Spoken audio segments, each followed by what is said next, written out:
آنکھنے اور عوام کو نئے طریقوں سے اس کے فوائد سے روشناس کرانے میں مصروف ہیں، تو وہی مسلمان اس کے نقصانات سے نالاں اور ہراساں ہیں۔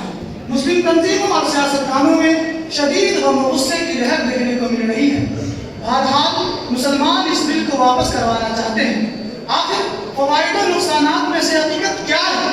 اسی حقیقت کی تلاش و جستجو اور اوقات کو درپیش چیلنجز کو سمجھنے کے لیے آج میں نے اپنے شو کا نام رکھا ہے دودھ کا دودھ پانی کا پانی۔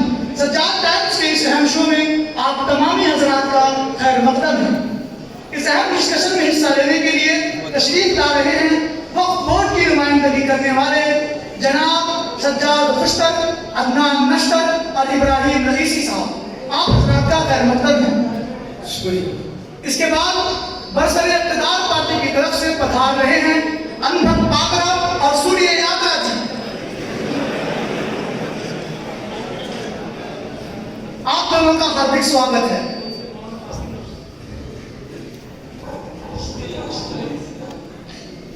تو سب سے پہلے ہم انبھت پاکرا جی سے شروع کرنا چاہیں گے، یہ بتائیے آپ جو بل لا رہے ہیں اس بل کے کیا فائدے ہیں؟ دیکھیے 1995 میں جو بل پاس ہوا تھا اس کا نام چینج کر کے موجودہ بل کا نام امید یعنی United works management empowerment efficiency and development رکھا گیا ہے۔ نام ہی بدلے کہ کوئی نام سے ہوتا نہیں۔ اچھا رکیے بتائیے کہ جو آپ نام بدل رہے ہیں، نام بدلنے سے کیا فائدہ ہوگا؟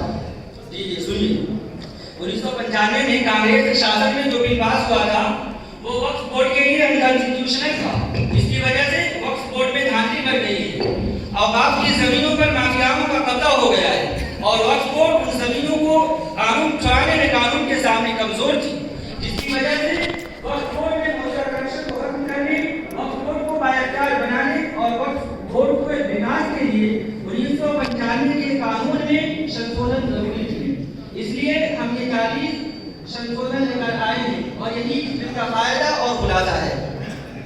واہ واہ، خرج کا نام جنو رکھ دیا، جنو کا نام تمہیں معلوم بھی ہے کہ 1995 والا وقف بل پاس کرانے کے لیے ہمارے علماء خصوصاً فدائے ملت رحمہ اللہ نے کتنی جدوجہد کی تھی، اور اس بل میں جو کمی زیادتی رہ گئی تھی 2013 میں بل پاس کرا کر اس کی تکمیل کی گئی، اور آج تم پھر سے اسی 1995 والے بل میں ترمیمات کر کے ایک نیا بل امید لا کر مسلمانوں کی رہی صحیح امید چھیننا چاہتے ہو۔ تو کیا اس بل سے مسلمانوں کو نقصان پہنچنے والا ہے؟ نقصان نہیں، نقصانات کہیے۔ انہوں نے تو پوری امید پر ہی پانی پھیر دیا ہے۔ اس بل میں وقف نامے کا ہونا لازم قرار دیا گیا ہے، حالانکہ ہمارے بزرگوں نے جس زمانے میں جائیدادیں وقف کی ہیں اس زمانے میں دستاویزات کا کوئی رواج نہیں تھا۔ نشتر صاحب، یہ بات تو آپ کو معلوم ہی ہونی چاہیے کہ دستاویزات ہر زمین کے لیے لازمی ہوتی ہے۔ عجیب و لجنی ہے یار، جس زمانے میں دستاویزات وغیرہ کا رواج نہ تھا اس زمانے میں ہمارے آباء و اجداد نے زمینیں وقف کی ہے، تو بتاؤ کاغذات کہاں سے لائے؟ تمہارے پروجوں نے مندروں کے لیے جو زمینیں وقف کی ہے اس کے کاغذات ہیں تمہارے پاس، آئے ہیں بات بنانے۔ نشتر صاحب آپ جاری رکھیں۔ دیکھیے، اس بل کا سب سے بڑا نقصان یہ ہے کہ وقف بورڈ میں کم از کم 2 اور زیادہ سے زیادہ 12 غیر مسلم افراد کا ہونا لازم قرار دیا گیا ہے، بلکہ وقف بورڈ کا چیف ایگزیکٹو اور CI کو بھی غیر مسلم بن سکتا ہے۔ یہ بالکل غیر آئینی اور مذہب اسلام میں مداخلت ہے۔ قرآن میں صاف صاف کہا گیا ہے وَلَن يَجْعَلَ اللَّهُ لِلْكَافِرِينَ عَلَى الْمُؤْمِنِينَ سَبِيلًا۔ میں پوچھنا چاہتا ہوں کہ جب اتر پردیش، کیرالہ، کرناٹک اور تمل ناڈو میں یہ قانون ہے کہ ہندوؤں کے مذہبی املاک میں کوئی مسلم ممبر نہیں بن سکتا، تو آخر وقف بورڈ میں ایسا کیوں؟ اس کے ذریعے چند مسلمانوں کو ملازمت مل جاتی تھی، وہ بھی ختم کرنے پر تلے ہوئے ہیں۔ سوریہ یاترا جی جواب دیجیے ان کا۔ جی دیکھیے، ملازمت کو ختم کرنا یا مذہب میں گھسپیٹ کرنا بالکل ہمارا ارادہ نہیں۔ ہم تو سب کو جوڑ کر چلنے والے، بلکہ ہمارا نعرہ بھی یہی ہے سب کا ساتھ سب کا وکاس۔ اور رہا وقف بورڈ میں غیر مسلموں کو داخل کرنا،